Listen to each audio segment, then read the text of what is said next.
நான் எப்போது வீழ்வேன் என்று சொல்லி பொய்யின் அம்புகளை என் மேல் வீசும் அநேகர் உண்டு.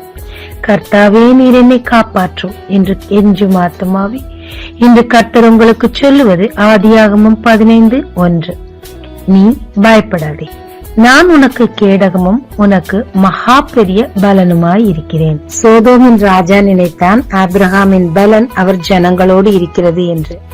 எனவே ஆதியாகமம் 14:22-23 சொல்லுகிறான், ஜனங்களை மட்டும் எனக்கு கொடு, பொருட்களை நீயே எடுத்துக்கொள் என்று சொல்லி.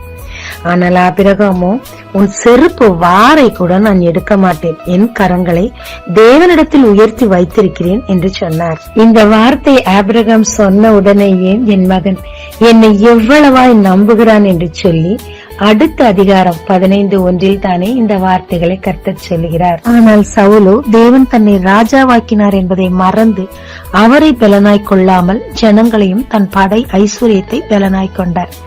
எனவேதான் தேவ திட்டமாகிய தாவீதின் மேல் பல முறை அம்பெய்தி கொல்ல பார்த்தார்.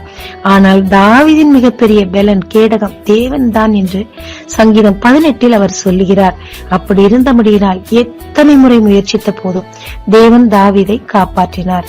சவுல் தேவனை கைவிட்டார், கர்த்தரும் சவுலை கைவிட்டார்.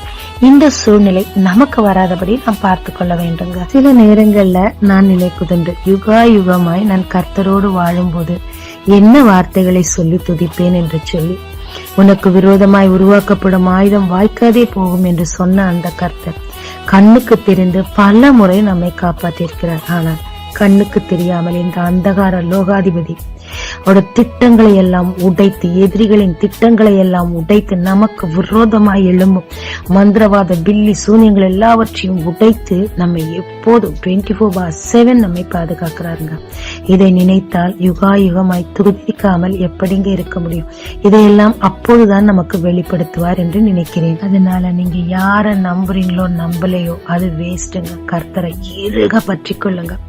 அவர் உங்களுக்கு கீடகமாகவும் மகா பெரிய பலனாகவும் இருந்து எல்லா பிரச்சனை சூழ்நிலையிலிருந்து காப்பாற்றி உங்களை உயர்த்துவாருங்க. ஜெபிக்கலாமாங்க. தேவரே, நான் கூப்பிட்ட வேளையில் மட்டுமல்ல, கூப்பிடாத வேளைகளிலும் நீரே நீராகவும் வந்து உங்க தூதர்களை கொண்டு என்னை பாதுகாத்து என்னுடைய கேடகமாக மகா பெரிய பலனாகவே இருக்கிறதுக்காக உமக்கு நன்றி. உம்மை தூரே நான் தள்ளாதபடி, என் பாவங்கள் என்னை மேற்கொள்ளாதபடி பரிசுத்தமாய் என்னை பாதுகாத்துக் கொள்ள உதவும். நீரே என் துணையாயிரும்.